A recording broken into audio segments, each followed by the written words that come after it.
বাবু ধন কে এলি তুই বল, অভাগী হালিমার জীবন করিতে সফল। কচি দুই হাত জড়িয়ে গলে ডাকিসি যখন মামা বলে। হযরতে হালিমা বলছেন, বেটা তুমি আমাকে গলায় ধরে যখন মা বলে ডাকো রে বেটা, আমার মন ভরে যায়। জোরে বলেন সুবহানাল্লাহ। তুমি তো চলে যাবে, কে আমার গলা ধরে ডাকবে? হযরতে হালিমার মনে এই কথাগুলো জাগছে, আসছে।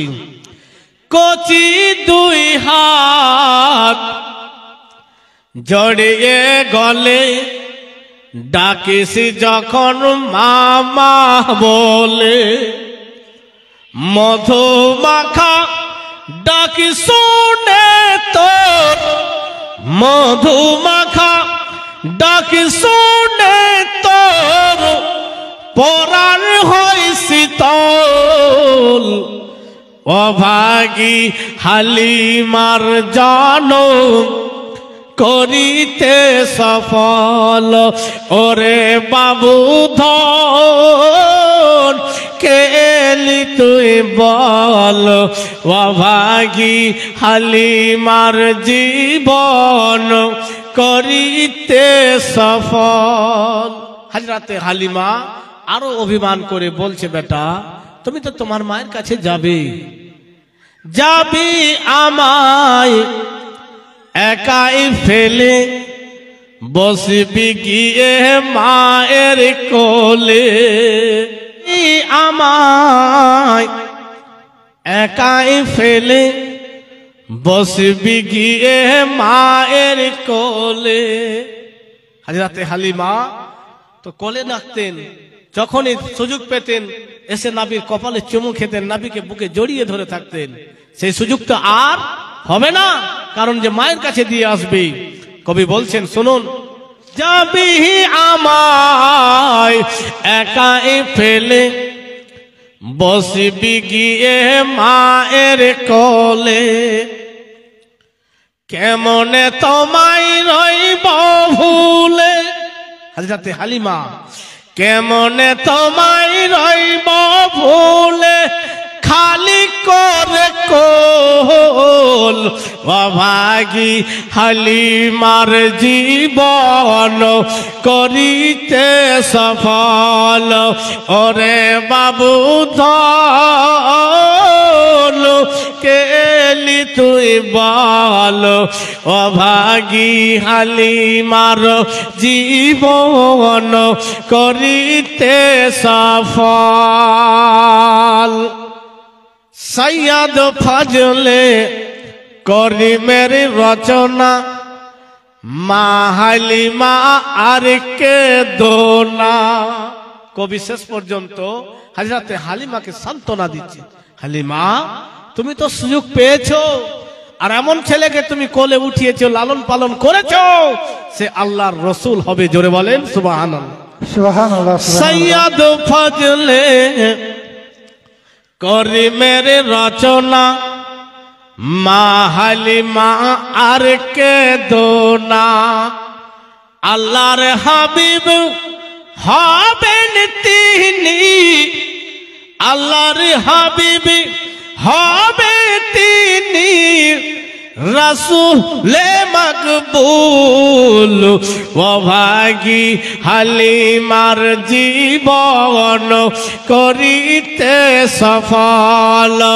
ওরে বাবু ধন কে এলি তুই বল, অভাগী হালিমার জীবন করিতে সফল। কচি দুই হাত জড়িয়ে গলে ডাকেছি যখন মামা বলে, মধুমাখা ডাকি শুনে তোর, মধুমাখা ডাকি শুনে তোর পরাণ হয়ে যায় শীতল। অভাগী হালিমার জীবন করিতে সফল। ভাইজান বন্ধুগণের আমার, হযরতে হালিমা রাদিয়াল্লাহু তাআলা আনহা যেন কান্না করতেছেন, মুহাম্মদ,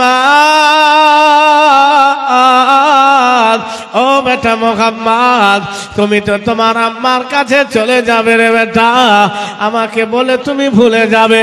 হযরতে রাসূল পাক সাল্লাল্লাহু তাআলা আলাইহি ওয়াসাল্লাম হযরতে হালিমার পেছানিতে যেন হাত বোলাচ্ছেন।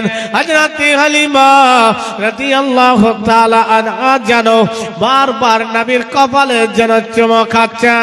বন্ধুগণের আমার, হযরতে হালিমা রাদিয়াল্লাহু তাআলা আনহা যেন আমার আপনার নবীকে সঙ্গে করে মক্কার দিকে রওনা হয়েছেন। মক্কায় নিয়ে যাবেন, হযরতে আমিনার কোলে তুলে দিবেন, আব্দুল মুত্তালিবের পোতা আব্দুল মুত্তালিবকে সঁপে দিবেন, আব্দুল মুত্তালিবকে দিয়ে দিবেন। হালিমার মন চাইছিল না যে নবীকে দিয়ে আসি, কিন্তু কয়েকটি ঘটনা ঘটে যাওয়ার কারণে হালিমা ভয় পেয়েছেন। সিনাচাকের ঘটনা যে হালিমার সন্তানেরা বর্ণনা করেছেন, সেই দেখে শুনে হযরতে হালিমা ভয় পেয়ে নিয়েছিলেন। আর আল্লাহ যেহেতু তার মায়ের কাছে, তাই বাকি সময়টা যেহেতু মা 6 বছর বয়সে বিদায় নিবে, মায়ের সঙ্গে কিছু সময় পার করাবার জন্য সেই মাসলিহাত সেখানে ছিল। বন্ধুগণের আমার, হযরতে হালিমা নবীকে নিয়ে চলতে শুরু করেছেন। কোথায় যাবেন? মক্কাতে। এবার রাস্তায় হযরতে হালিমা প্রস্রাব হোক কিংবা পায়খানা করার দরকার পড়েছে। নবীকে একটি উঁচু জায়গাতে বসিয়ে রেখে হযরতে হালিমা একটু জঙ্গলের আড়ে গিয়েছে। বলেছে, বেটা তুমি এই জায়গাতে বসে থাকবে, কোথাও যাবে না রে বেটা। কথা বুঝছেন? কোথাও যাবে না, তুমি এই জায়গাতে বসে থাকবে বেটা, আমি একটু জঙ্গলের ভিতর থেকে চলে আসি। ভাই বন্ধুগণের আমার আপনার নবীকে বসিয়ে রেখে গিয়েছেন। হযরতে হালিমা পেশাব কিংবা পায়খানার কাজ সম্পন্ন করে যখন ফিরে নিজের স্থানে এসেছে, যেই জায়গাতে রেখে গিয়েছিলেন, এসে দেখছেন যে নবী সেখানে নাই। হযরতে হালিমা ডাক দিচ্ছেন, বেটা কোথায় গিয়েছো বেটা, কোথায় চলে গেলে? হযরতে হালিমা ভাবছেন হয়তো কোথাও আড়ে লুকিয়ে আছি, হয়তো আমাকে দেখা দিচ্ছে না। ডাক দিতে দিতে ডানে বামে সামনে পিছনে খোঁজাখুঁজি করতে শুরু করেছেন। যখন পাওয়া যাচ্ছে না, কোনো আওয়াজ নয়, এবং লক্ষ্য করছে যে পায়ের কোনো নিশানিও পাওয়া যাচ্ছে না, যে হেঁটে যদি বালির ওপরে যায়, ধুলার ওপরে যদি যায়, তাহলে পায়ের ছাপ পড়বে, কিন্তু পায়ের ছাপও পর্যন্ত হযরতে হালিমা দেখতে পাই না। তো হযরতে হালিমা সেখানে জঙ্গলের মধ্যে কান্না করতে শুরু করেছে। বন্ধুগণের আমার, হযরতে হালিমা রাদিয়াল্লাহু তাআলা আনহা যেন কান্না করতে শুরু করেছেন। মুহাম্মদ মুহাম্মদ বলে কান্না করতেছেন। বেটা রে তুমি কোথায় চলে গেলে বেটা, কোথায় চলে গেলে? আমি নাকে কি বলে জবাব দেব? আব্দুল মুত্তালিবকে কি বলে আমি বোঝাবো? ও বেটা, এই গভীর জঙ্গলে কোথায় তুমি হারিয়ে গিয়েছো রে বেটা, কোথায় তুমি হারিয়ে গিয়েছ? ভাইজান বন্ধুগণের আমার, হযরতে হালিমা রাদিয়াল্লাহু তাআলা আনহা যেন কান্না করতেছেন এবং খুঁজতেছেন, হাউমাউ করে কান্না করতেছেন। ভাইজান বেটা বেটা বলে কান্না করতেছে। জঙ্গলের বাঘ ভাল্লুকে ধরে নিয়ে গেল নাকি, কেউ নিয়ে চলে গেল নাকি? আমার লাল, আমার সন্তান কোথায় চলে গেল? ভাইজান বন্ধুগণের আমার, দীর্ঘক্ষণ ধরে হযরতে হালিমা যেন কান্না করছেন এবং জঙ্গলে ঘোরাঘুরি করতেছে। এমনই সময় সেই জঙ্গলে একজন বয়স্ক লোক, সেই লোকটি বলছেন, হালিমা কেন তুমি কান্না করছো রে মা? কেন, কি হয়েছে? তুমি এই জঙ্গলে কাঁদছো? ঘটনা খুলে বললেন যে আমি এই উঁচু জায়গাতে আমি আমার ছেলেকে রেখে জঙ্গলের আড়ে একটু গিয়েছিলাম কাজের জন্য, এসে দেখছি ছেলে আমার নাই। অনেকক্ষণ হয়ে গেল আমি খুঁজে পাচ্ছি না আমার ছেলেকে কোথায় নিয়ে চলে গেল। তখন সেই বয়স্ক লোকটি বলছে, হালিমা ঠিক আছে, তুমি আমার সঙ্গে এসো, আমি একটি মূর্তির পূজা করি, সেখানে যাব, তোমার ছেলের দরখাস্ত করব, তোমার ছেলে তুমি খুঁজে পেয়ে যাবে।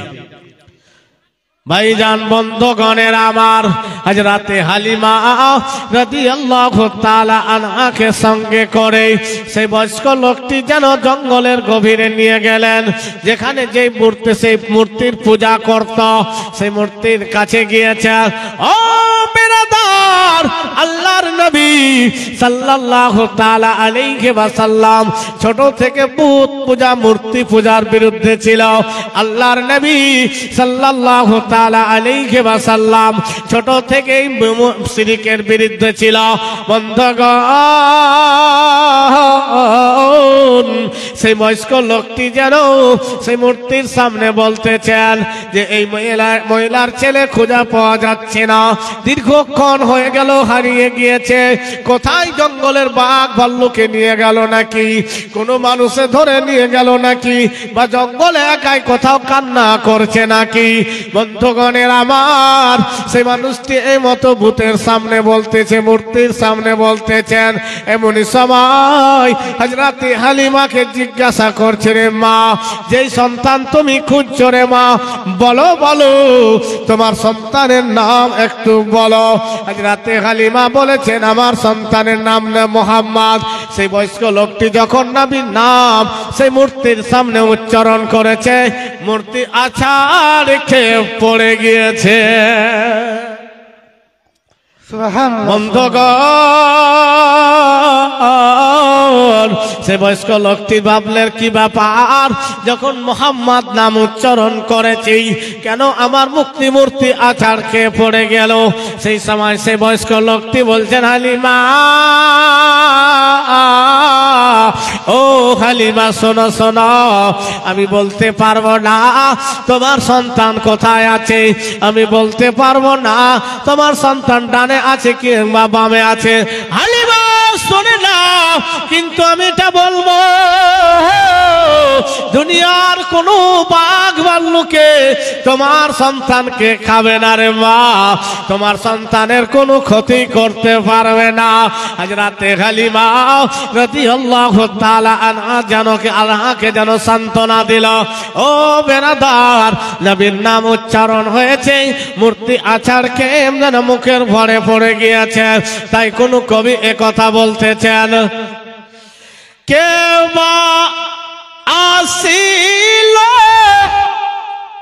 আজকে এ ধরায়, আজকে এ ধরায়, কাবা ঘরের বুক উল্টে ছাড়ি খায়, উল্টে ছাড়ি খায়, থরে থরে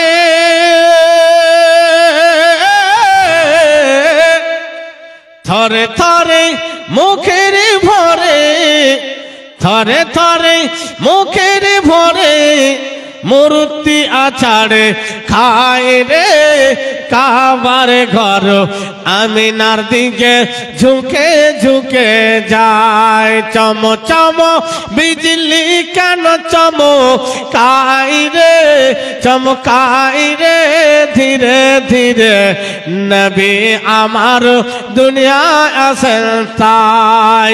ভাইজান বন্ধুগণের আমার, হযরতে হালিমা যেন কান্না করতেছেন, বেটা মুহাম্মদ কোথায় তুমি চলে গিয়েছো বেটা, আমি আমিনাকে কে বলবো, আব্দুল মুত্তালিবকে কে বলবো। তাই এখানে কোন কবি এই মতো তুলে ধরেছে, মরর হাওয়া তো এ বল রে, হালিমা বলছেন, মরর হাওয়া তো এ বল রে, কোথায় গেলে পা নবীজির দেখা, কোথায় গেলে পাবো রে মোর নবীজির দেখা, কোন বা পথে পথ ভুলালি, কোন বা মনে মন ভুলালি, কোন বা পথে পথ ভুলালি, কোন বা মনে মন ভুলালি, মোর নবীর পায়ের রেখা কেন পড়ে না মোর হাওয়া, তো এ বল রে কোথায় গেলে পাবো রে মোর নবীজির দেখা, কোথায় গেলে পাবো রে মোর নবীজির দেখা। বন্ধুগণের আমার, হযরতে হালিমা রাদিয়াল্লাহু তাআলা আনহা যেন চিন্তায় চিন্তিত রয়েছেন, আমি আমার মুহাম্মদকে নিয়ে তার মার কাছে দিয়ে দেব। বন্ধুগণের আমার, হযরতে হালিমা আমার আপনার নবীকে নিয়ে মক্কায় চললেন। আব্দুল মুত্তালিব পোতাকে পেয়ে যেন খুশি হলেন। হযরতে হালিমা আমিনা নিজের সন্তানকে কাছে পেয়ে যেন খুশি হলেন। হযরতে আব্দুল মুত্তালিব বলছেন, আমিনা, ও আমিনা শোনো রে, তোমার ঘরে একখানা পুটলি আমি রেখেছি, যাও সেই পুটলিখানা নিয়ে এসো। নিয়ে আসলেন এবং বললেন, আমিনা, তুমি জানো এই পুটলির মধ্যে কি আছে? বলে, আব্বা আমি জানি না কি আছে আর কেন রেখেছেন। বলে, আমি আব্দুল মুত্তালিব হালিমাকে বলেছি অন্য অন্য পরিবারের ছেলের গার্জেনেরা যা দিবে তার থেকে ডাবল আমি আব্দুল মুত্তালিব দিব। হালিমা, নাও, তুমি আমার মুহাম্মদকে, আমার পোতা মুহাম্মদকে দুধ পান করেছো, লালন পালন করেছো, নাও তুমি উপহার নিয়ে যাও। বন্ধুগণের আমার, হযরতে হালিমা রাদিয়াল্লাহু তাআলা আনহা যেন রাসূল পাক সাল্লাল্লাহু তাআলা আলাইহি ওয়াসাল্লামের চেহারায় হাত ধরে রয়েছেন, কপালে চুমো খাচ্ছেন, কপালে চুমো খাচ্ছেন। আব্দুল মুত্তালিবের দিকে লক্ষ্য করে না, আমিনার দিকেও লক্ষ্য করে না। হায়রে সোনার চাঁদ, তুমি আমার বাড়িকে খালি করে চলে এসেছ, আমার কোলকে খালি হয়ে যাবে। মুহাম্মদ, তুমি আমার বাড়িতে ছিলে, আমার বাড়ি ছিল হাসি খুশিতে ভরা ছিল, আমার বাড়ি খালি হয়ে যাবে রে বেটা। হযরতে হালিমাকে আব্দুল মুত্তালিব বলছে, হালিমা নাও, উপহার নিয়ে নাও। হযরতে হালিমা বলছেন আব্দুল মুত্তালিবকে, বাবা গো, আমি মুহাম্মদকে পেটে ধরিনি, ঠিক আছে, কিন্তু দুধ পান করেছি বলে টাকা নেব, এটা বলে আমাকে ছোট করিয়েন না। জোরে বলেন, এটা বলে আমাকে ছোট করেন না। শুধু আমি চাইছি আমার সন্তান, আমার ছেলে মুহাম্মদ যেন আমাকে না ভুলে যায়। হযরতে রাসূল পাক সাল্লাল্লাহু তাআলা আলাইহি ওয়াসাল্লাম সব বুঝছিলেন সেই সময়, এবং বলছেন, আম্মা, এই টাকাগুলো আপনি নিয়ে নেন, আপনার কাজে আসবে। বলে, বেটা, তুমি আমাকে, তোমাকে আমি চাই, কিছু আমি চাইছি না। হযরতে রাসূল পাক সাল্লাল্লাহু তাআলা আলাইহি ওয়াসাল্লাম বলেছেন, মা গো, যখনই কিছু দরকার হবে মুহাম্মদ তোমার জন্য উপস্থিত থাকবে। জোরে বলেন সুবহানাল্লাহ। যা কিছু দরকার হবে বলবেন, আমি উপস্থিত থাকব। এই ছিল হযরতে হালিমার ভালোবাসা। আজকে যদি কোনো মহিলা আগে স্বামীর যদি আগের সন্তান ছেলে মেয়ে থাকে, স্বামীর সন্তান যার সঙ্গে সে সারা জীবন পার করতে চেয়েছে, বিবাহ করেছে, তার সন্তান আছে, তাকে সে চোখে পড়ে দেখতে পারে না, কেমন? তাই মা, ওই মাদেরকে বলবো, হালিমার দিকে লক্ষ্য করেন, জান্নাতি হতে হবে। কেমন ভালোবেসেছিলেন। মানুষ মানুষের জন্য। এখন মানুষ আমরা আছি ঠিক, দেখতে মানুষ, কিন্তু আমাদের মধ্যে মানবিকতা হারিয়ে গিয়েছে, মানুষত্বটা আমাদের হারিয়ে যাচ্ছে। তাই আমাদেরকে নিজের দিকে লক্ষ্য করতে হবে, খেয়াল করতে হবে, যাতে করে আমরা ভালো মানুষ হতে পারি।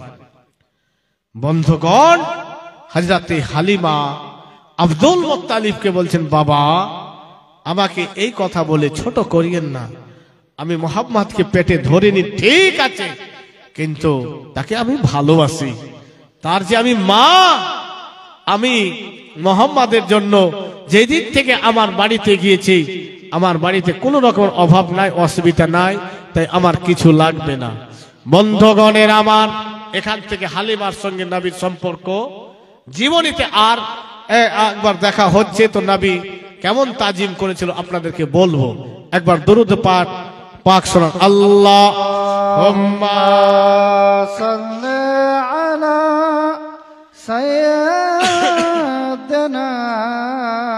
মাওলানা মুহাম্মদ ওয়া আলা আলি সাইয়্যিদিনা ওয়া আলা আলি সাইয়্যিদিনা মাওলানা মুহাম্মদ সাল্লাল্লাহু তাআলা আলাইহি ওয়াসাল্লাম। হযরতে রাসূল পাক সাল্লাল্লাহু তাআলা আলাইহি ওয়াসাল্লাম আম্মা জান আমিনার কাছে থাকছেন। হযরতে আব্দুল মুত্তালিব পোতা মুহাম্মদকে পেয়ে যেন দুনিয়ার সব কিছু ভুলে গিয়েছে। আব্দুল মুত্তালিব শুধু এক মুহূর্ত পোতাকে ধরে রাখে না, কাছে কাছে ধরে ধরে রাখছে, আনন্দে জীবন ভরে গিয়েছে। এমনই সময় আব্দুল মুত্তালিবের কাছে হযরতে আমিনা শ্বশুরকে খাওয়ার খেতে দিয়ে হযরতে আমিনা শ্বশুরের কাছে দাঁড়িয়ে আছেন। বাবা গো, যদি অনুমতি দেন তো একটা কথা বলবো। বলে, আমিনা বলো মা, কি বলবে? বলে, আব্বা আপনার ছেলে ইন্তিকাল হয়ে গিয়েছে, প্রায় 6 বছর হয়ে গেল, আর আমার সন্তান আমার কাছে এখন এসেছে। আমার আব্বা আম্মার সঙ্গে দীর্ঘদিন হয়ে গেল দেখা হয়নি, সাক্ষাৎ হয়নি, আর আমার সন্তানকে আমার বন্ধু বান্ধবীদেরকে দেখিয়ে মদিনা থেকে ঘুরিয়ে আমি নিয়ে আসব, যদি অনুমতি দেন তো আমি যাব। এই কথা হযরতে আমিনা বললেন। আব্দুল মুত্তালিবের চোখে পানি চলে আসলো। আব্দুল মুত্তালিবকে হযরতে আমিনা বলছেন, আব্বা আমার কথায় যদি আপনি কষ্ট পেয়ে যান তাহলে আমি আমিনা যাব না। আপনি কান্না করতে লেগেছেন। হযরতে আব্দুল মুত্তালিব বলছেন, আমিনা তোমার এই কথা শুনে আগের কথা আমার মনে পড়ে গেল। বন্ধুগণের আমার, আব্দুল মুত্তালিব বলছেন, আমিনা আমার আব্দুল্লাহকে আমি সব থেকে বেশি ভালোবাসতাম রে মা। আমার আব্দুল্লাহ আমার কাছ থেকে অনুমতি নিয়ে যে আর ফিরে আসেনি। আমিনা এই বয়স্ক অবস্থায় আমি তোমাকে দেখতাম, আব্দুল্লাহর কথা বলে যেতাম। আমিনা তোমার ছেলে যেদিন থেকে বাড়িতে এসেছে রে মা, সেদিন থেকে তোমার ছেলেকে দেখি আমার সব কষ্ট বেদনা দূর হয়ে যায়। আমিনা তুমি মদিনায় যেতে চাইছো, আমার মনে আব্দুল্লাহর কথা মনে চলে আসলো। ও আমিনা তুমি আমাকে কোনো দুঃখ দাওনি, কোনো কষ্ট দাওনি রে মা। তোমার কথায় তোমার কর্মে আমি কষ্ট পাইনি। আমিনা তোমার কোনো কাজে আমি কষ্ট পাইনি। তুমি আমার কাছে অনুমতি চেয়েছো, আমার আব্দুল্লাহর কথা আমার মনে চলে এসেছে, আমার মনে চলে এসেছে। হযরতে আমিনা বলছেন, আব্বা জান যদি আপনি নিষেধ করেন আমি যাব না, আব্বা জান যদি মানা করেন আমি যাব না। তাই যাকে ভালোবাসে আর যদি ভালোবাসার মানুষ কিছু চায় তাকে অবশ্যই সেটা দিয়ে দেয়। কষ্ট হতে হবে, কিন্তু যখন আমিনা যেতে চাইছো রে মা, যাও, তোমার সঙ্গে কে যাবে? বলে আপনার ছেলে দাসী উম্মে আইমান এবং আমার সন্তান মোহাম্মদ এবং আমি, আর একটা কাফেলা এই দিক দিয়ে মদিনার দিকে যাবে, তাদের সঙ্গে আমরা কাফেলা একসঙ্গে চলে যাব। আব্দুল মুত্তালিব বলছেন, আমিনা শোনো, আমি বয়স্ক অবস্থায় আছি, আমাকে বেশি কষ্ট দিও না, যেহেতু আমি আমার পোতা মুহাম্মদকে ছেড়ে থাকতে পারবো না রে মা, তাই তুমি বেশি দেরি করবে না, যখন যেতে চাইছো যাও, আর মদিনাতে দেখা করে তাড়াতাড়ি চলে আসিও মা। বলে ঠিক আছে আব্বা। এই করে বিদায় নিচ্ছেন হযরতে আমিনা। বারবার কাবার দিকে দেখছেন, জোরে বলেন সুবহানাল্লাহ। বেরিয়ে যাচ্ছেন, বারবার কাবার দিকে দেখছেন, শ্বশুরের দিকে দেখছেন, কাবার দিকে দেখছেন। শ্বশুর ভাবছেন আমার আমিনা ফিরে আসবে, কিন্তু আল্লাহ আমিনাকে আর ফিরে নিয়ে আসবে না। তাই জীবনের শেষ মুহূর্তে শেষবারের জন্য বারবার আল্লাহর ঘর কাবার জিয়ারত করছেন হযরতে আমিনা, জোরে বলেন। বন্ধুগণের আমার, হযরতে আমিনা রাদিয়াল্লাহু তাআলা আনহা হযরতে রাসূল পাক সাল্লাল্লাহু তাআলা আলাইহি ওয়াসাল্লামকে সঙ্গে করে, উম্মে আইমানকে সঙ্গে করে মদিনার দিকে রওনা হয়েছেন। বন্ধুগণ, হযরতে আমিনা যেন মদিনায় পৌঁছেছেন। হযরতে আমিনা আব্বা জানের সঙ্গে সাক্ষাৎ করেছেন, আম্মার সঙ্গে সাক্ষাৎ করেছেন, প্রতিবেশীদের সঙ্গে সাক্ষাৎ করেছেন। মদিনায় এলান হয়েছে আমিনা এসেছে, আমিনার সন্তানও এসেছে। আমার আপনার নবীর চেহারা যে দেখছেন যেন দেখতেই থাকছেন। পূর্ণিমার চাঁদ কেউ আমার নবীর চেহারা হার মানাবে। হযরতে আমিনা রাদিয়াল্লাহু তাআলা আনহাকে বলতেছেন, আমিনা তুমি আমার সন্তান, তুমি তোমার সন্তানকে আমার বাড়ি নিয়ে এসো। ও বলছে তুমি তোমার সন্তানকে নিয়ে আমার বাড়িতে দাওয়াত নাও। একের পর এক সবাই যেন আমিনাকে দাওয়াত করতেছে। কেন? নবীকে বেশি বেশি করে দেখবে যেন। নবীর চাঁদ মোবারক চেহারা, যে চেহারা পূর্ণিমার চাঁদকেও হার মানাচ্ছে, এই মতো চেহারা কেউ দেখেনি। আমিনা এত সুন্দর তোমার সন্তান, তাই তুমি একবার আমার বাড়িতে দাওয়াত নাও।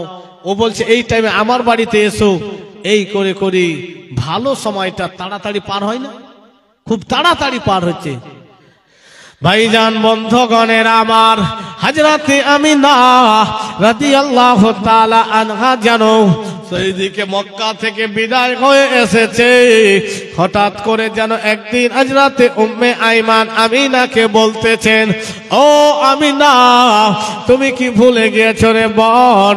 তোমার শ্বশুর আব্দুল মুত্তালিব তোমার আমার সবার অপেক্ষা করতেছে, পোতা মুহাম্মাদের অপেক্ষায় রয়েছে। আমিনা তুমি কি মক্কাকে বলে ভুলে গিয়েছো? হযরতে আমিনা রাদিয়াল্লাহু তাআলা আনহা বলতেছেন, উম্মে আইমান আর দেরি করা চলবে না, আর দেরি করতে হবে না, আমাদেরকে মক্কায় রওনা হতে হবে, মক্কায় চলে যেতে হবে। বন্ধুগণের আমার, হযরতে আমিনা রাদিয়াল্লাহু তাআলা আনহা আব্বা জানের কাছে এসে দাঁড়িয়ে গিয়ে বলছেন, আব্বা গো আমরা মক্কায় চলে যাব, আগামীকাল আমরা মক্কায় চলে যাব। হযরতে আমিনা আব্বা জান বলতেছেন, আমিনা তুমি তোমার দীর্ঘদিন পরে মক্কায় থেকে মদিনায় এসেছো রে মা, তোমার সঙ্গে মন ভরে কথাও বলতে পারলাম না রে মা। তোমার বান্ধবীরা, গ্রামের মানুষেরা তোমাকে নিয়ে, তোমার সন্তানকে নিয়ে টানাটানি করলো। আমিনা আর কিছুদিন তুমি এখানে থাকো, তারপরে যাবে। হযরতে আমিনা বলতেছেন, আব্বা গো বেটি বাবার বাড়িতে যতদিন থাকুক না কেন বাবার মন ভরবে না। তাই আব্বা, আমার আব্বা জান, শ্বশুর আব্বা জান আব্দুল মুত্তালিব আমাদের জন্য অপেক্ষায় রয়েছে, আমাদেরকে ছেড়ে থাকতে পারবে না।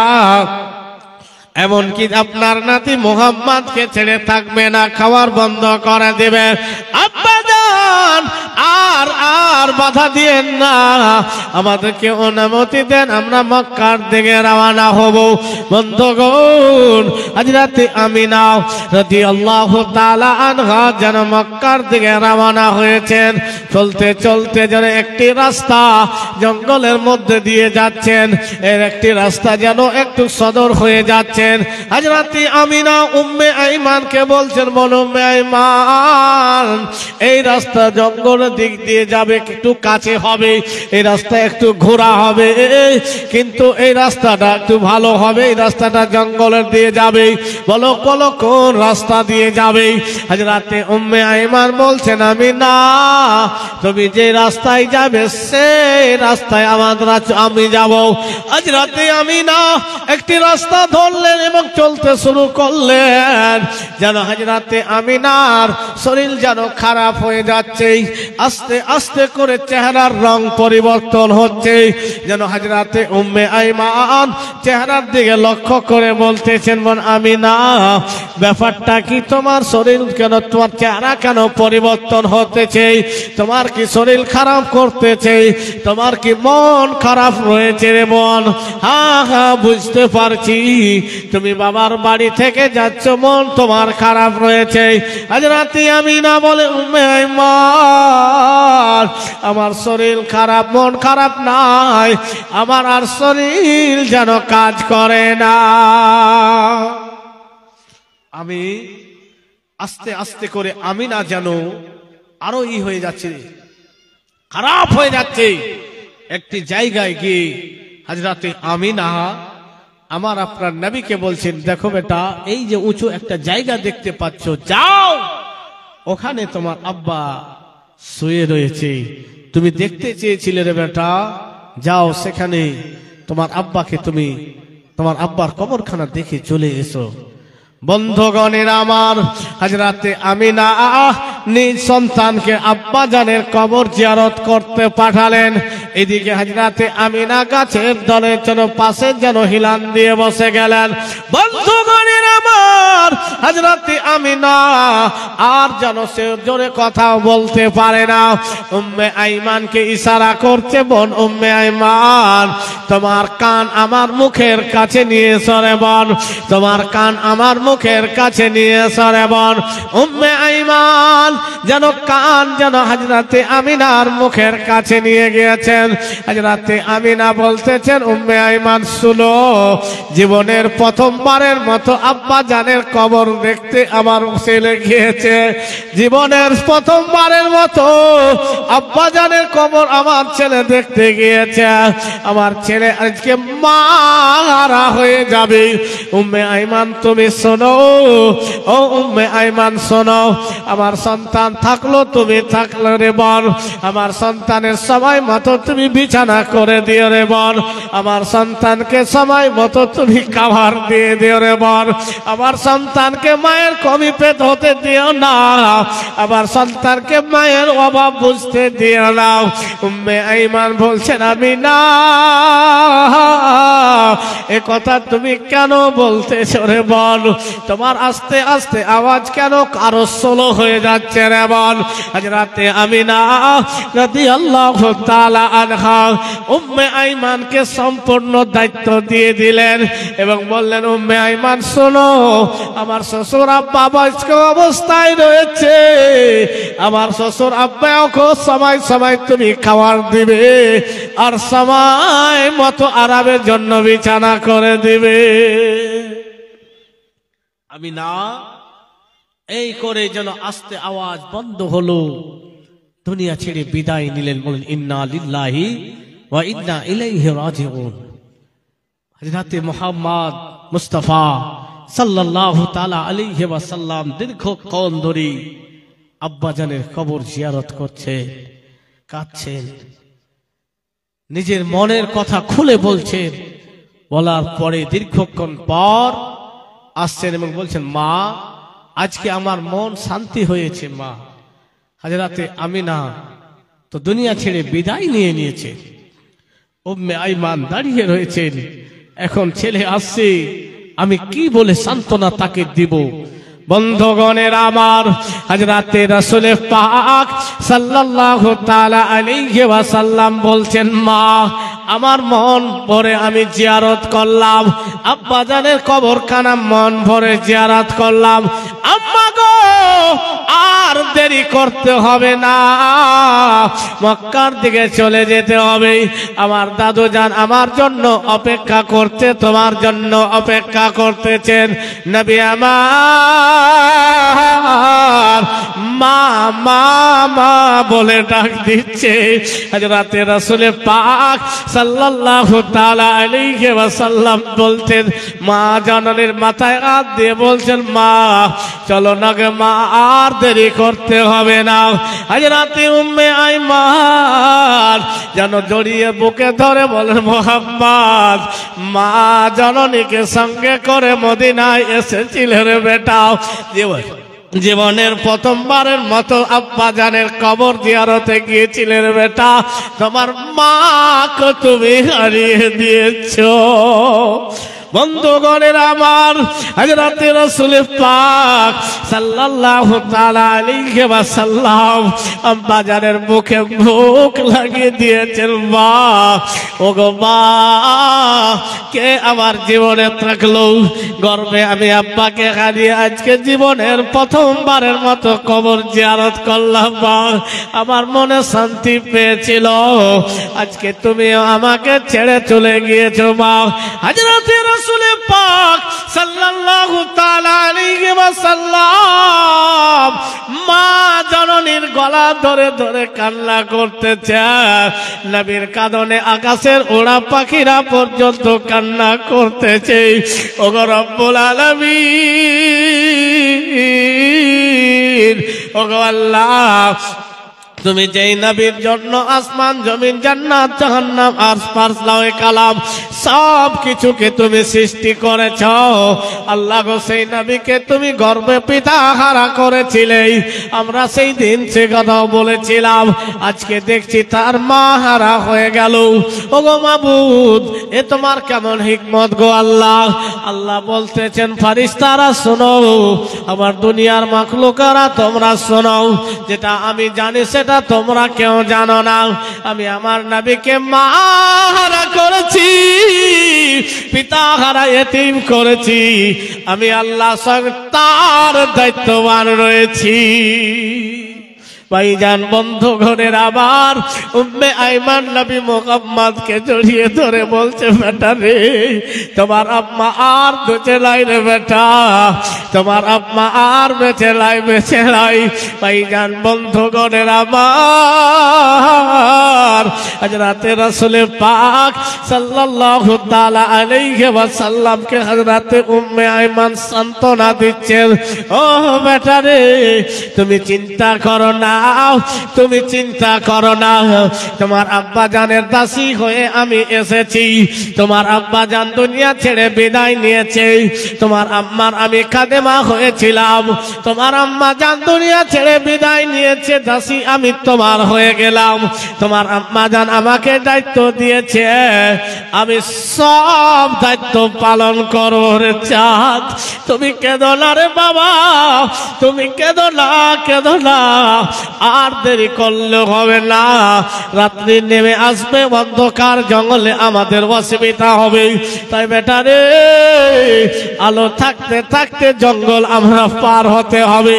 হযরতে উম্মে আইমানকে সঙ্গে করে আমার নবী আম্মা জানকে দাফন করে মাকে হারিয়ে মক্কার দিকে রওনা হয়েছেন।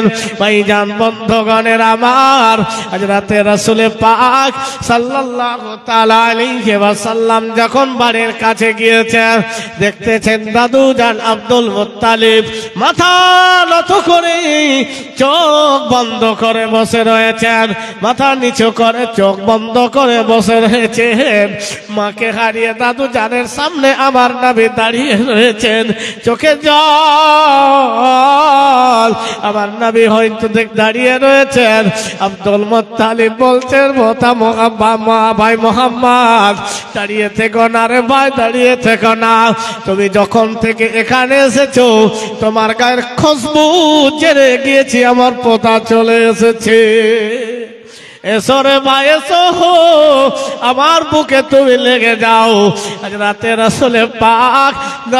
রাসূলে পাক সাল্লাল্লাহু তাআলা আলাইহি ওয়াসাল্লাম জাদু জানের বুকে জড়িয়ে গলা লাগিয়ে দিলেন, যেন কান্না করতে শুরু করেছেন। দাদু গো, আম্মা জানের সঙ্গে জীবনের প্রথমবারের মতো বেড়াতে গিয়েছিলাম, ঘুরতে গিয়েছিলাম, এবং জীবনের প্রথমবারের মতো আব্বা জানের কবর জিয়ারত করে মনকে তৃপ্তি দিয়েছিলাম।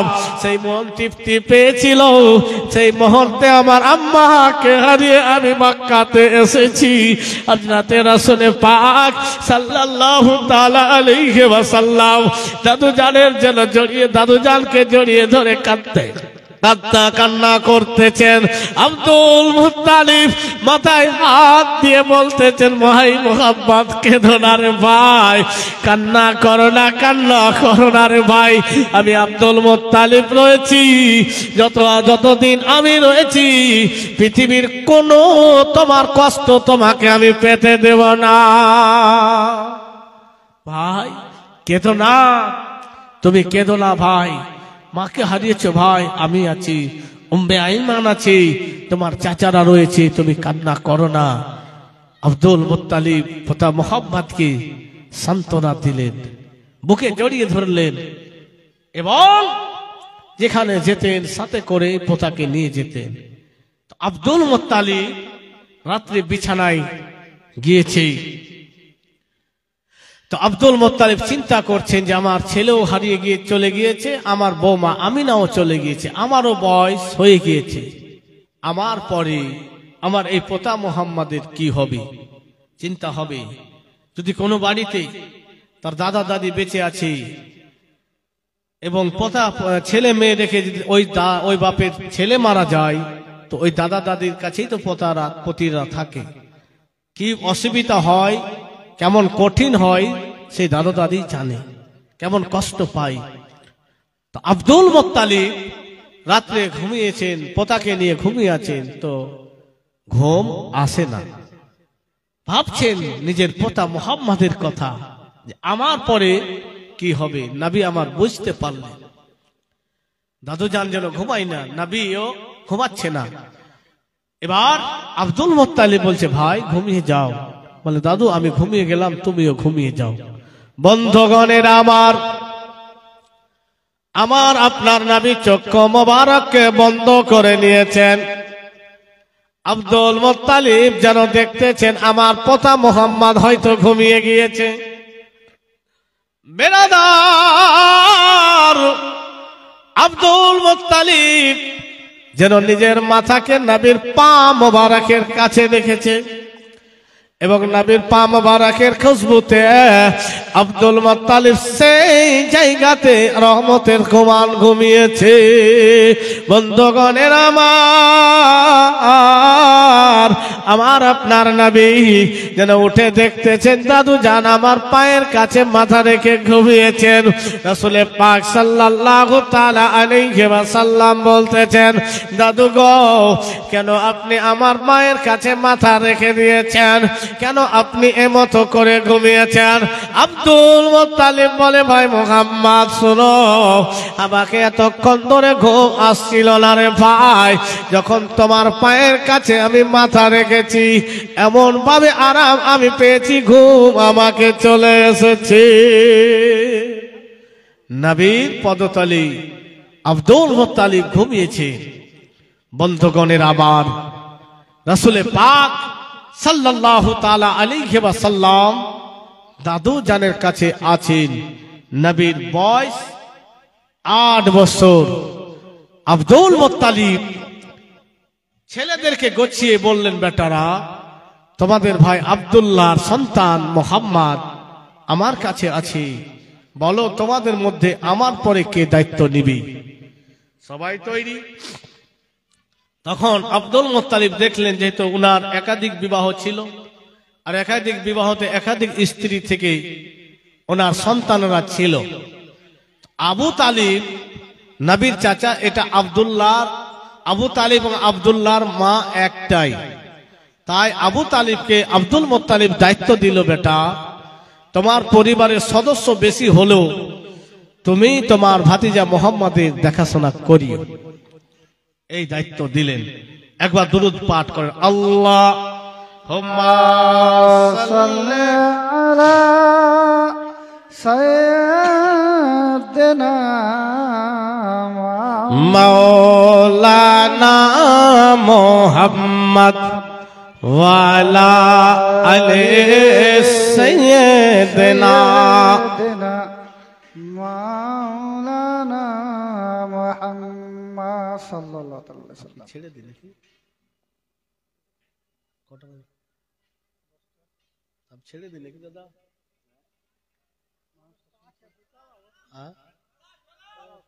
চালাবো আর 1 ঘন্টা।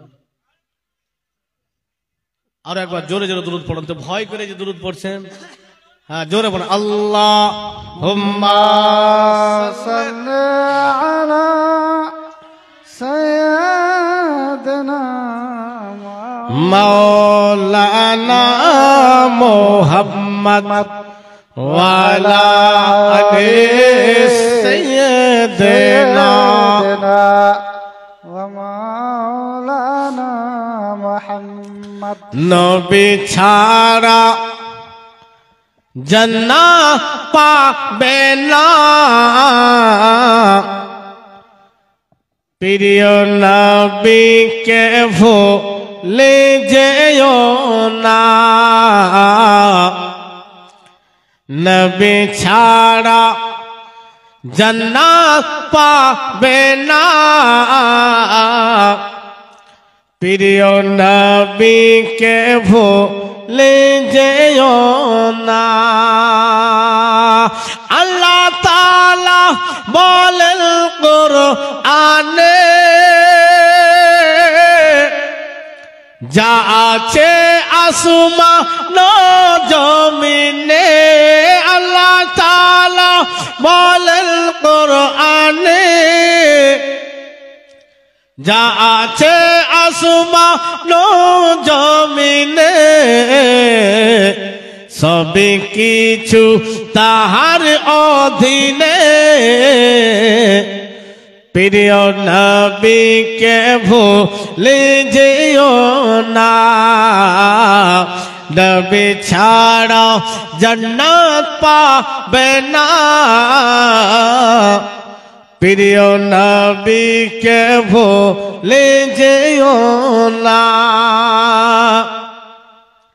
নবী ছিলেন মায়ের পেটেতে, বাবা গেলেন ব্যবসাতে, নবী ছিলেন মায়ের পেটেতে, বাবা গেলেন ব্যবসাতে, আসার পথে ফিরে এলো না,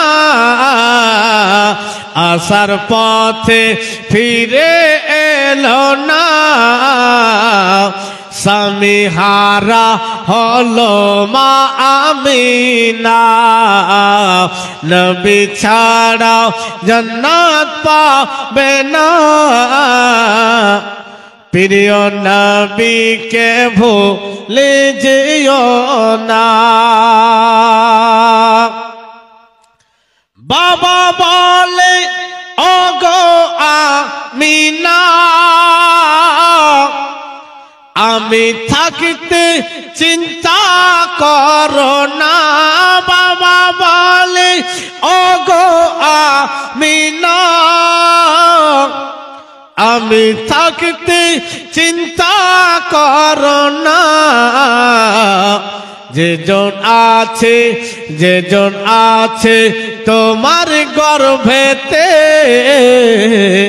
সারা বিশ্বে তুলনা হবে না, নবী ছাড়া জান্নাত পাবে না,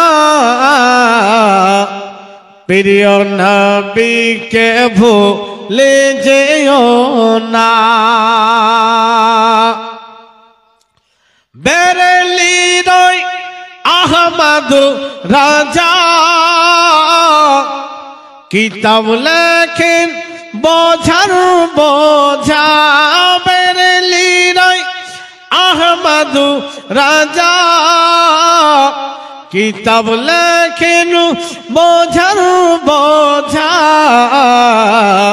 কিতাব লেখে কিতাব পড়ে সারা জামানা,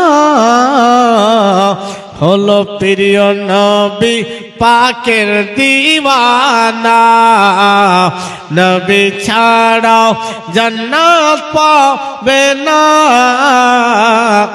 প্রিয় নবীকে ভুলে যেও না। বন্ধুগণের আমার আপনার নবী দাদু জানের দায়িত্ব থেকে চাচা জান আবু তালিবের দায়িত্বে চলে আসলেন। আবু তালিব ভাতিজা মুহাম্মদকে বাপের মতোই অর্থাৎ নবীর দাদুরই মতোই দেখাশোনা করছেন, এমনকি নিজের সন্তানদের থেকেও ভাতিজা মুহাম্মদকে বেশি ভালোবাসতে শুরু করলেন। কেন বাসবে না? যে নবীর চেহারা আল্লাহ এমন করে তৈরি করেছিলেন যে যেই দেখতেন সেই নবীর প্রেমে পড়ে যেতেন। জোরে বলেন সুবহানাল্লাহ। দেখতে চাইতেন, দেখতেই থাকতেন। আপনারা শুনেছেন ইউসুফ নবীর কথা, আল্লাহ উনাকে রূপ দান করেছেন। আপনারা শুনেছেন দাউদ নবীর কথা, আল্লাহ উনাকে গলার সুর দান করেছিলেন। আপনারা শুনেছেন হযরতে মুসা কালিমুল্লাহর কথা, আল্লাহ তাকে লাঠি দিয়েছিলেন, সেই লাঠি দিয়ে যা করতেন সেটা হতো। আল্লাহ তাআলা আপনারা শুনেছেন ঈসা নবীকে যেন মানুষকে জীবিত করা আল্লাহ ক্ষমতা দিয়েছিলেন। যতগুলো নবী রাসূলের কারা মজেজা ছিল, সব মজেজা আমার আপনার নবীর কাছে একাই উপস্থিত ছিল। জোরে বলেন সুবহানাল্লাহ। সব মজেজা আমার নবীর কাছে ছিল। বন্ধুগণ, আর আজকে বলছে কিছু মানুষ যে নবী আমাদের মতো, একটু ঈমান সাফ করলেন, নবী আমাদের মতো। রাসূল পাক সাল্লাল্লাহু তাআলা আলাইহি ওয়াসাল্লাম এর হাদিস মিশকাত শরীফে পাবেন, এই হাদিস মুসলিম শরীফের মধ্যে পাবেন। নবী বলেছেন, মান রাআনি ফিল মানাম ফাকাদ রাআল হক, যে আমাকে স্বপ্ন দেখলো সে সত্যি দেখলো। জোরে বলেন সুবহানাল্লাহ। আইয়ুব মাওলানাকে স্বপ্নে কেউ দেখছে, সেখানে মাওলানা নাই। আমি স্বপ্ন কিছু দেখছি, যখন ঘুম ভাঙলো আমার স্বপ্ন ভুল। কিন্তু নবী বলছেন যদি কেউ আমাকে স্বপ্নে দেখে সে সত্য দেখলো। কেন কেন ইয়া রাসূলুল্লাহ? এখনো হাদিস আছে, ফাইন্না শাইতানা লা ইয়াতামাসসালু ফিস সূরাতি, নিশ্চয় শয়তান আমার রূপ ধারণ করতে পারে না। নবী বলছেন কি? নিশ্চয় শয়তান আমার রূপ ধারণ করতে পারে না। তো বেরাদার, যারা বলছে যে নবী আমাদের মতো, এই হাদিসটি যদি কেউ দুর্বল প্রমাণ করে দিতে পারে, এই স্টেজ থেকে 1 লক্ষ টাকা দিয়ে যাব। নবী বলেছেন শয়তান সবার রূপ ধারণ করতে পারে, কিন্তু আমার রূপ ধারণ করতে পারবে না। তো বলেন, আমার পারবে, আপনার পারবে, মডলের পারবে, সর্দারের পারবে, মুফতির পারবে, মুহাদ্দিসের পারবে, নবীর পারবে না। তাই নবী কি আমাদের মতো?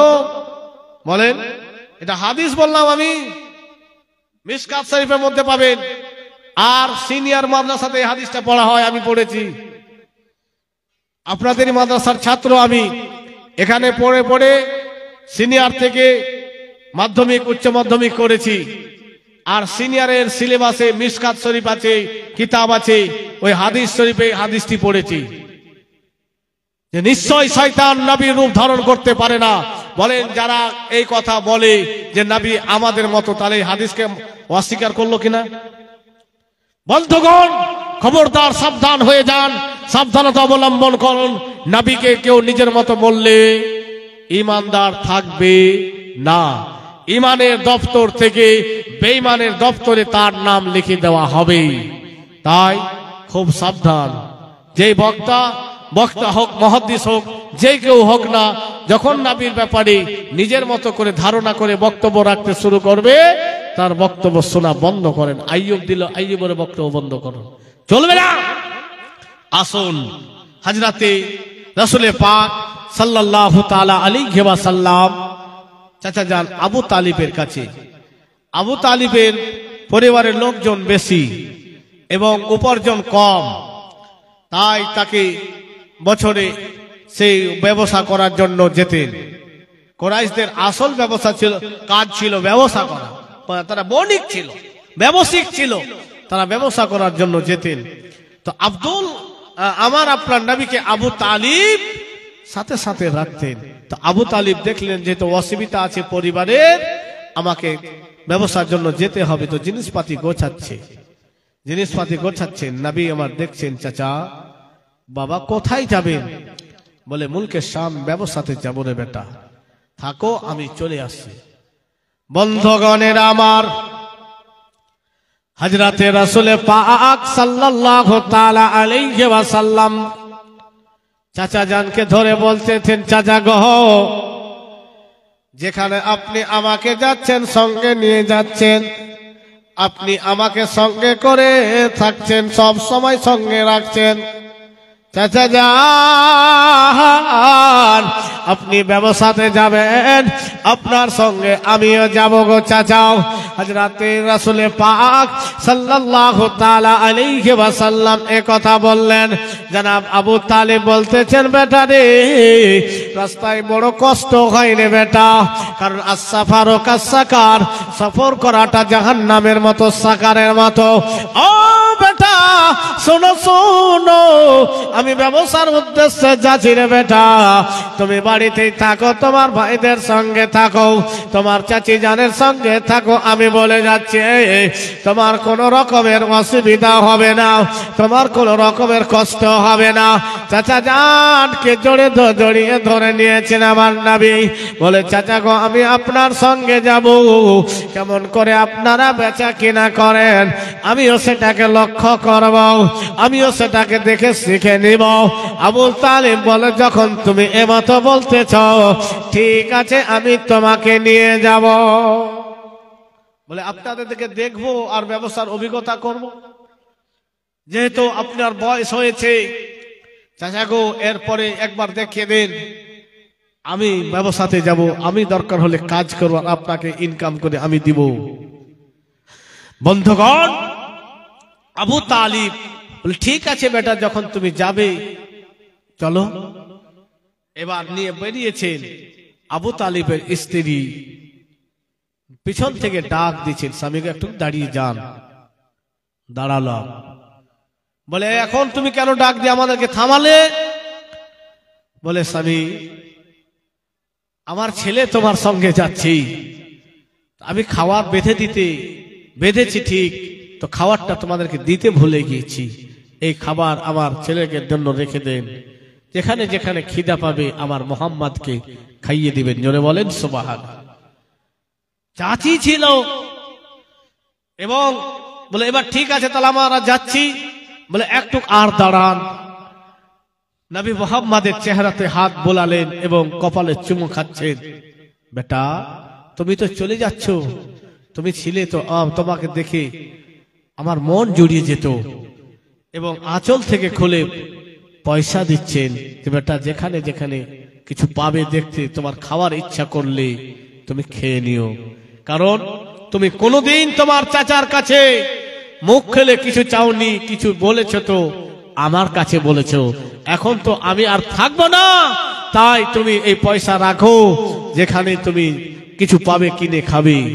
তখন আবু তালিব যেন বলতেছেন, আজকে আমি বুঝতে পারলাম তুমি আমার স্ত্রী, তোমাকে নিয়ে আমি গর্ব করি। ও সত্যি তুমি আমার স্ত্রী, তুমি আমার হক আদায় করে দিয়েছ। বাবা জান আব্দুল মুত্তালিব দায়িত্ব দিয়েছিল, শুধু আমার জন্য দেয়নি, আমার কারণে দেয়নি। বাবা জান আব্দুল মুত্তালিব বুঝতেও পেরেছিল আবু তালিবের স্ত্রীটা ছিল যোগ্য স্ত্রী। আমি আজকে বুঝতে পারলাম সত্যি তুমি, তোমার জন্য আমি গর্ব আমার হচ্ছে। বন্ধুগণের আমার, আল্লাহর নবী সাল্লাল্লাহু তাআলা আলাইহি ওয়াসাল্লামকে আবু তালিব যেন উটের উপরে বসিয়ে দিয়েছেন। আবু তালিব যেন আগে আগে উটের লাগাম ধরে হাঁটতেছেন। আরো মক্কার অন্যান্য মানুষেরা রয়েছেন।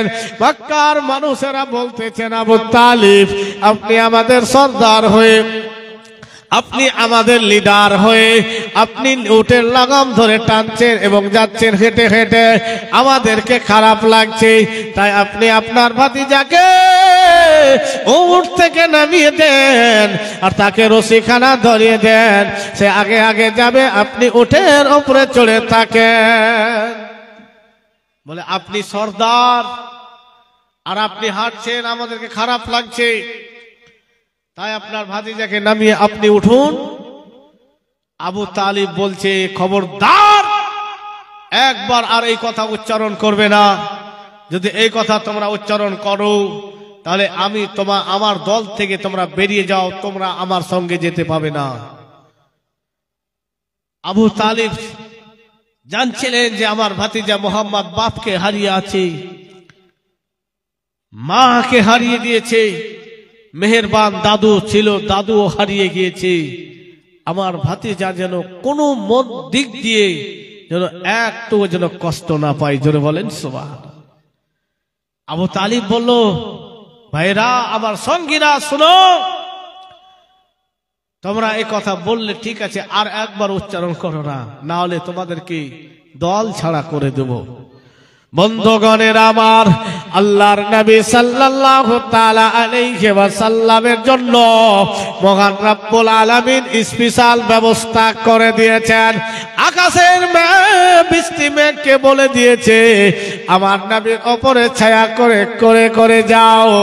গাছকে বলে দিয়েছে, ও গাছ, আমার নবী তোমার পাশ দিয়ে যাবে, তা তুমি ঝুঁকে গিয়ে তাকে ছায়া করে হাওয়া করে দাও। বন্ধুগণ,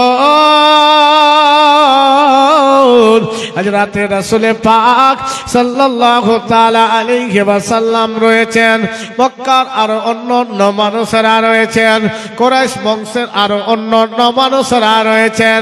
এক জায়গায় গিয়ে যেখানে মক্কার মানুষকে আরাম করত, রাত্রি যাপন করত, সেই জায়গায় গিয়ে খাবার খেত, আরাম করত।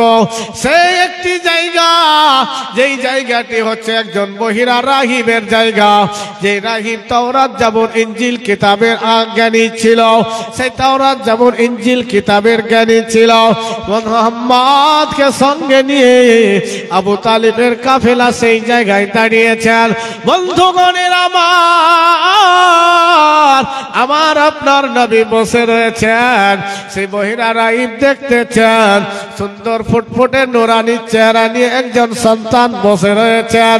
সেই বহিরা রাহিব সেই সন্তানকে তাকিয়ে তাকিয়ে দেখে দেখে দেখে যেন ঘরের ভিতরে গিয়েছেন, আসমানি কিতাব খুলেছেন, যে কিতাব খুলে যেন আবার বাইরের বাইরে এসেছেন। দেখতেছেন কিতাব যা বর্ণনা করে হুবাহু চেহারা সব মিলে যাচ্ছে।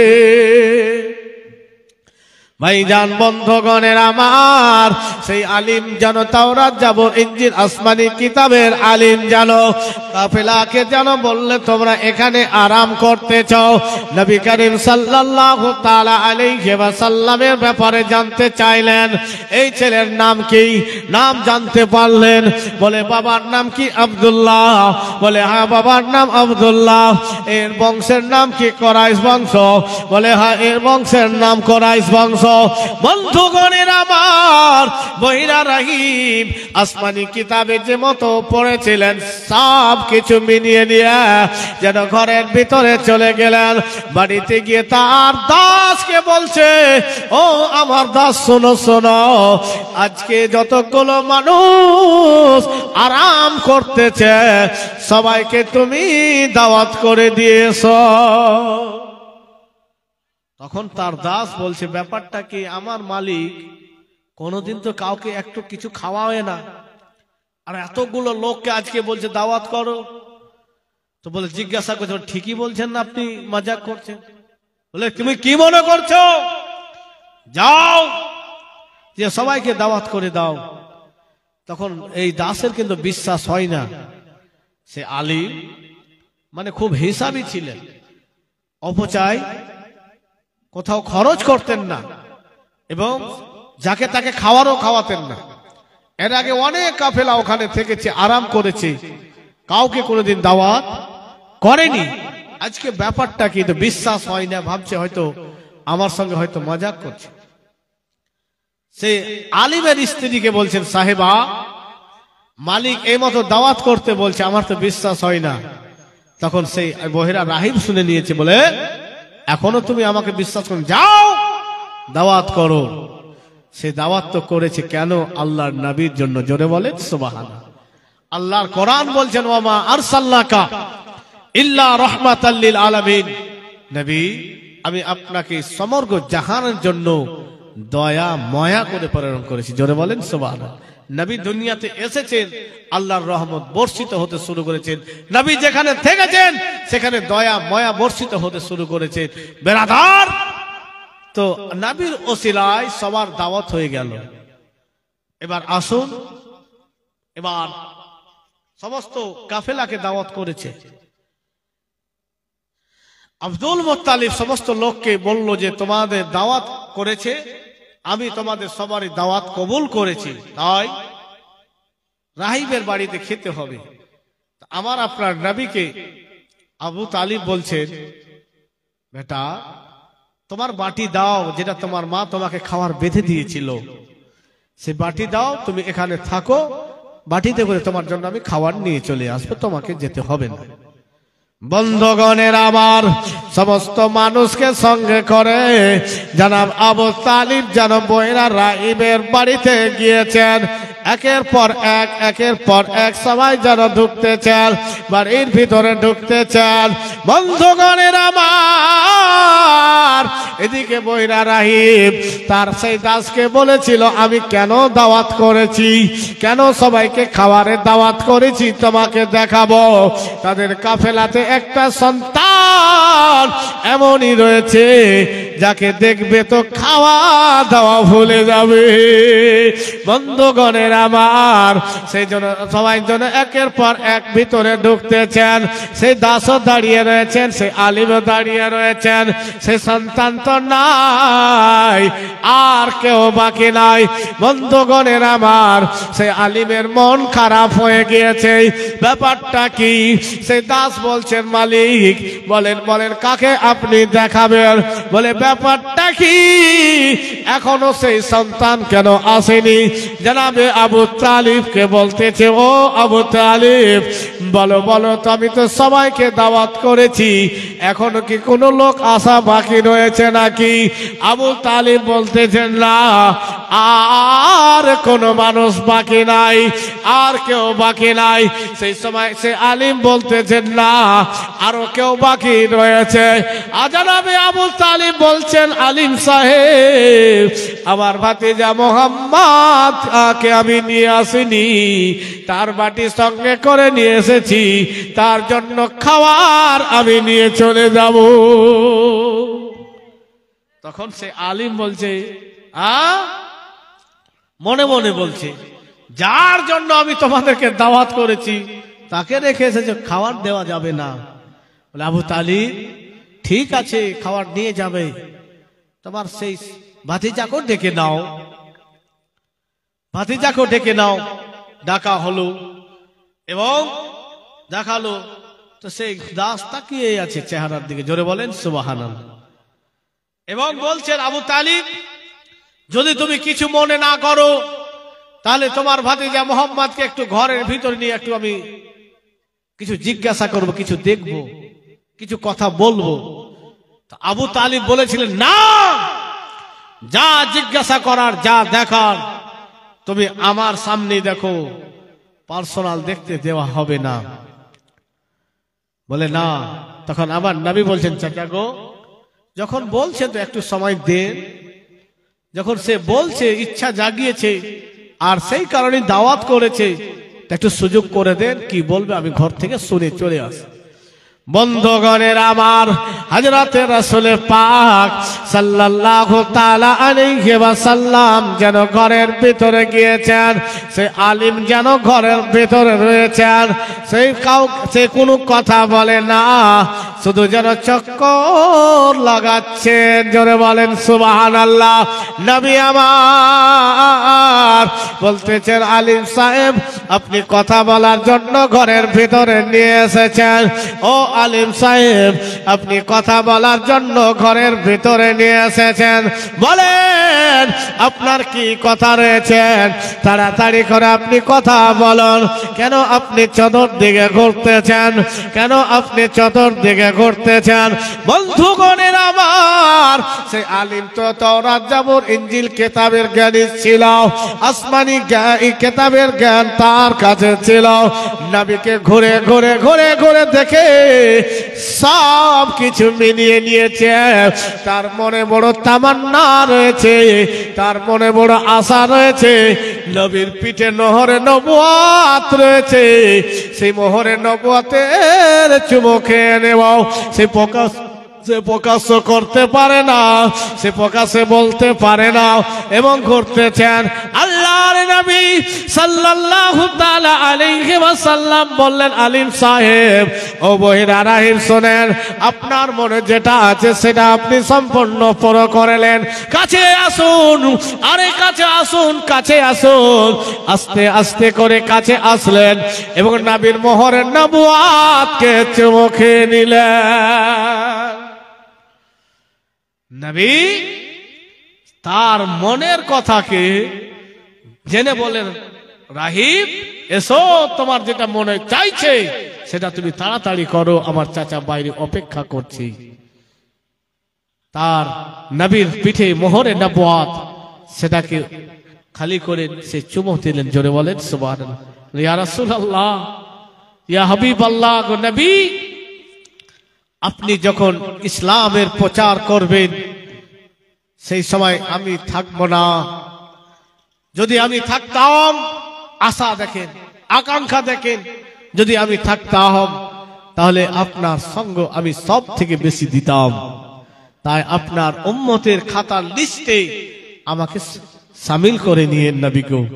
বন্ধুগণের আমার, রাসূল পাক সাল্লাল্লাহু তাআলা আলাইহি ওয়াসাল্লামকে মহান রব্বুল আলামিন গায়বের জ্ঞান দান করেছেন। আল্লাহ গায়বের জ্ঞান দান করেছেন। বন্ধুগণের আমার, নবী যেটা সামনে যে মতো দেখতেন, পিছনে সে মতো দেখতেন, ডানেও সে মতো দেখতেন, বামেও সে মতো দেখতেন। নবী আমার গায়বের খবর দিতে পারতেন। তাই রাহিবের মনে ছিল সে মোহরে নবুয়াতকে চুমো খাবে। রাহিবকে আমার নবী বলে দিয়েছিল, দেরি করো না, তাড়াতাড়ি কাজ করে নাও। এটা যদি কেউ অস্বীকার করে যে না, নবী পিছনে কেমন করে দেখে, নবী সামনে কাতারে ইমাম হয়ে নামাজ পড়াচ্ছেন, সাহাবাদেরকে বলছে তোমাদের নামাজের আমি সব কিছু দেখছি। জোরে বলেন সুবহানাল্লাহ। যে মতো আমি সামনে দেখি সেই মতো আমি পিছনেও দেখি। বন্ধুগণ, এবার সেখান থেকে বিদায় নিয়ে কাফেলা আগে বাড়লো। সেখানে গিয়ে আবার একজন আলিম দেখছেন যে এই ছেলে, আবু তালিবকে জিজ্ঞাসা করলে, এটা কে?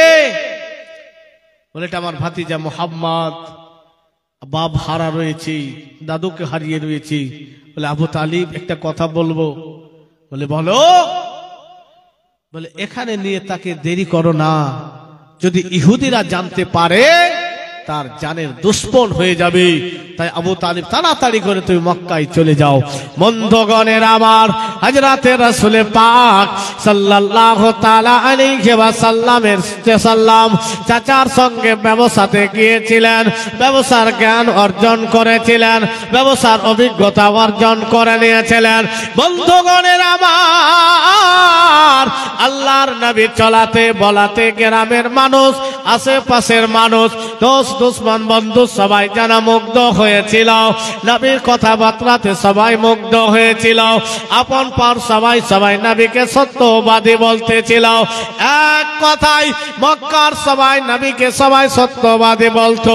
আমার আপনার নবী বুঝতে পারলেন চাচা জানের দায়িত্ব দাদু জান দিয়ে গিয়েছে। আবার চাচা জানের পরিবারের লোক বেশি হয়ে যাওয়ার কারণে অসুবিধা হচ্ছেন। আমার আপনার নবী বলে, চাচা জান আপনি অনুমতি দিলে আমি কাজ করতে যাব, আপনি অনুমতি দিলে আমি ব্যবসাতে যাব। আপনার অনুমতি যদি আমি পেয়ে যাই, আমি রোজগার করব, আর আপনাকে কত কাজ করতে হবে না। বুঝতে পারলেন? আর সেই সময় হযরতে খাদিজাতুল কুবরা রাদিয়াল্লাহু তাআলা আনহার একজন সত্যবাদী লোকের দরকার ছিল। খাদিজার মাল নিয়ে বেচা কিনা করার জন্য মুলকে শাম থেকে যেত, কিনে বেচতো, আবার কিনে নিয়ে আসতো, যার নাম ছিল মাইসারা। আরো লোকের দরকার ছিল। তো সমস্ত মক্কাতে ভাইরাল হয়ে গিয়েছিল যে আব্দুল্লাহর ছেলে মুহাম্মদ হচ্ছে খুবই সত্যবাদী। আর নবীও চাইছিলেন যে আমি কাজে লেগে যাব, যাতে করে আমার চাচার সুবিধা হয়, আমার চাচার যে অসুবিধা হচ্ছে সেই অসুবিধা আমি দূর করে দিব। তা আবু তালিব অসুবিধা দূর করার জন্য আমার নবী কাজ খুঁজছিলেন, আর খাদিজা সত্যবাদী মানুষ খুঁজছিলেন। এমনই সময় নবীর কথা যখন জানতে পারলেন যে খাদিজা সে কাজ যদি পেয়ে যায় তো করে নিবে, তো যখন জানতে পারে আল আমিন কাজ করবে, তাহলে যাতে খাদিজা আরো অ্যাকসেপ্ট করে নিলে তাড়াতাড়ি করো, কারণ তাকে দোস্ত দুশমন সবাই সত্যবাদী বলছে, সেই লোকটারই আমার দরকার আছে। জোরে বলেন সুবহানাল্লাহ। নবী আমার বিশ্ব রেকর্ড করেছেন, 63 বছর জীবনে একটাও কথা মিথ্যা বলেনি। জোরে বলেন সুবহানাল্লাহ। আর আমরা বলছি যে ব্যবসার ক্ষেত্রে মিথ্যা বলতে হবে। পৃথিবীর সমস্ত মুফতি মুহাদ্দিস হয়ে এক হয়ে যদি বলে ব্যবসার জন্য মিথ্যা বলতে হবে, তবুও মিথ্যা মিথ্যাই থাকবে, হারাম থাকবে, মিথ্যা জায়েজ হবে না। বন্ধুগণের আমার, হযরতে রাসূল পাক সাল্লাল্লাহু তাআলা আলাইহি ওয়াসাল্লাম হযরতে খাদিজার মানুষের সত্যবাদী লোকের দরকার ছিল, নবীর কাজের দরকার ছিল।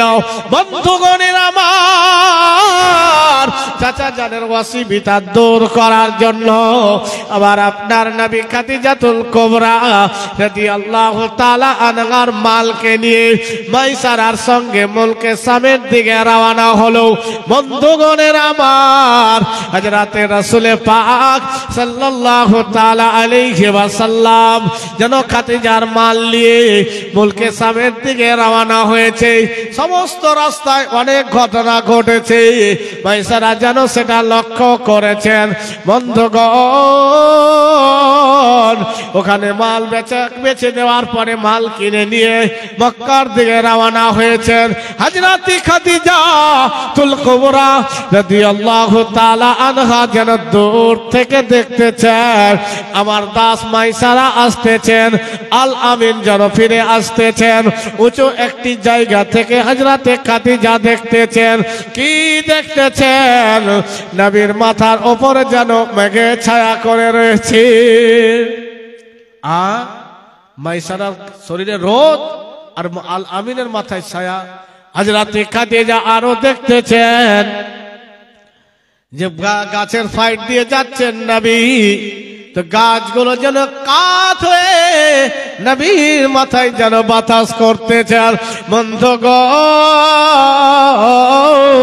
হযরতে খাদিজাতুল কুবরা রাদিয়াল্লাহু তাআলা আনহা যেন লক্ষ্য করলেন, যখন মায়সারা বাড়িতে আসলেন, মাল কিছু বেচা কিনা সব হিসাব হয়ে গেল।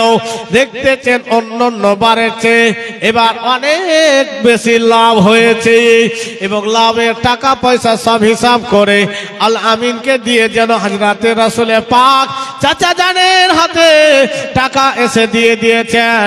এদিকে হযরতে খাদিজাতুল কুবরা রাদিয়াল্লাহু তাআলা আনহা মায়সারাকে বলতেছেন, ও মায়সারা বলো, আল আমিনের সঙ্গে তুমি থাকলে, রাস্তায় গেলে আসলে, বলো মায়সারা তুমি কেমন তার ব্যবহার পেয়েছো? সেই সময় মায়সারা বলছেন, মালিকা সাহেবা, আল আমিনের মতো পৃথিবীতে আমি যতদিন ধরে আছি কাউকে দেখিনি। জোরে বলেন সুবহানাল্লাহ। আমি কবি বলছেন, শুনুন, আল আমিন নবী আমার মুক্তি দাতার সবার, খোদা যারে বন্ধু করে দিল যে ও উপহার, আল আমিন নবী আমার মুক্তি দাতার সবার। দেখো যে জগৎবাসী, দেখো দেখো রবি শশী, দয়া মায়ার সাগর এলো, সবার মুখে ফুটে হাসি। দয়ার মায়ার সাগর এলো, সবার মুখে ফুটে হাসি। এসো নেমে ফরিশতারা, ধব দেখে হবে আত্মহারা। হয়নি এমন হবে না আর, মুহাম্মদ নাম যাহার, আল আমিন নবী আমার মুক্তি দাতার সবার।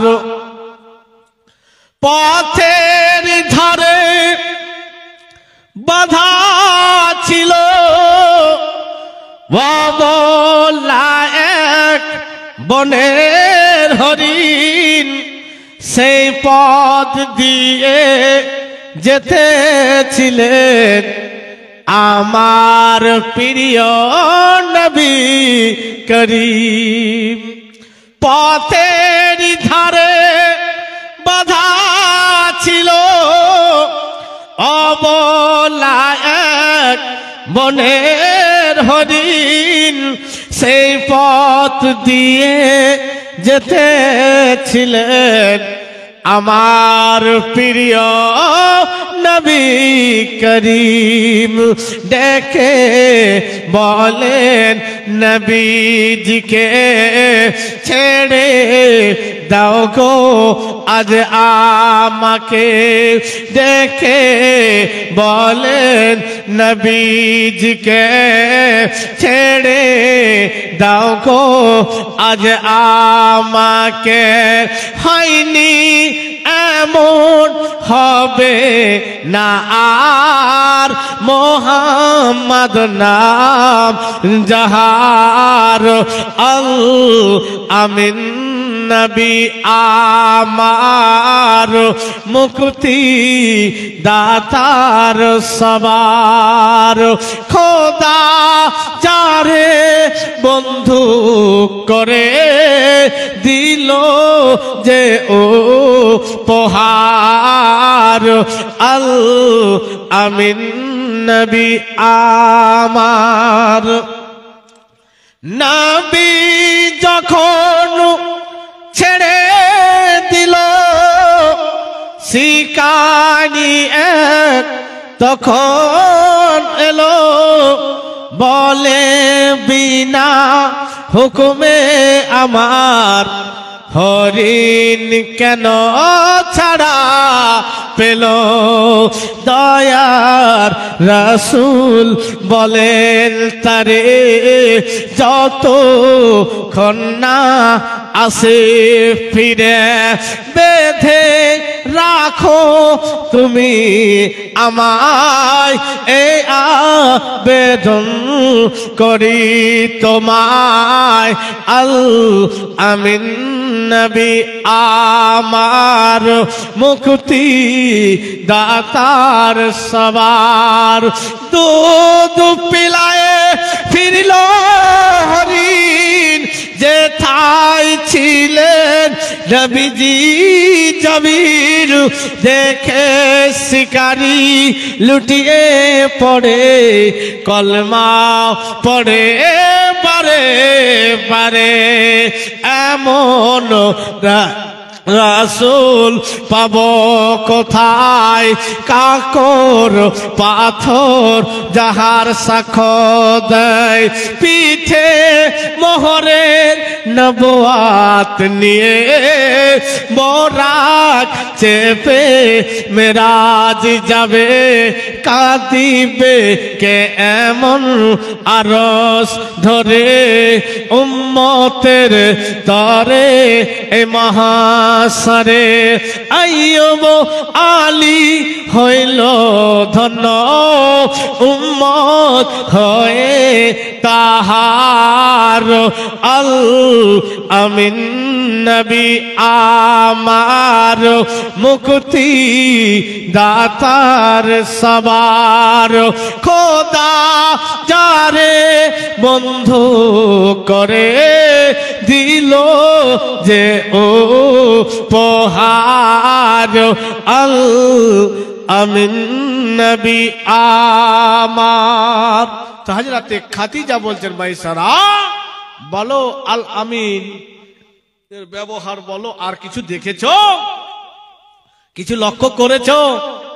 বলে মালিকা কি বলছেন? আল আমিনের মতো কাউকে আমি দেখিনি। বলে আর কিছু দেখেছো বলো?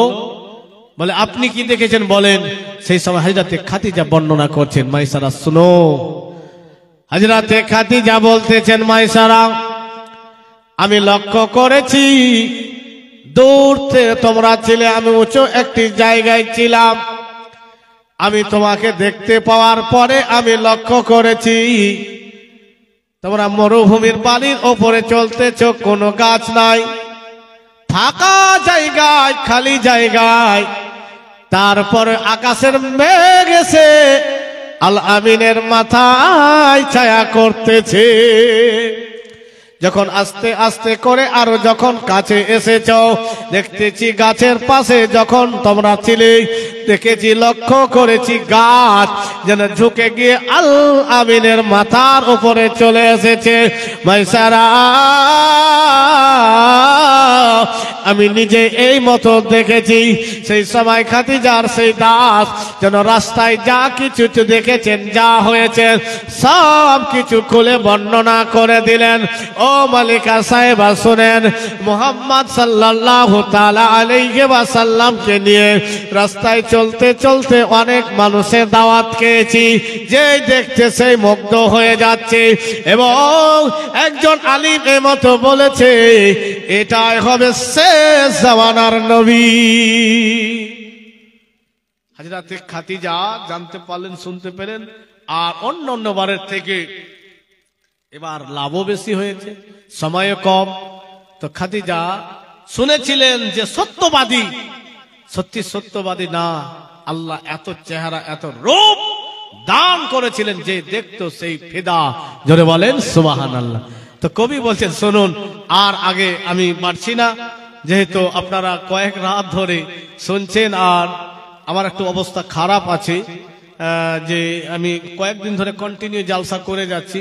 আজকে আল্লাহর রহমতে মাইক ভালো আছে। গতকালকে পঞ্চনন্দপুরে ছিলাম, মাইক খুব খারাপ থাকার কারণে গলায় আমার ব্যথা করছে। তো যাই হোক, আপনারা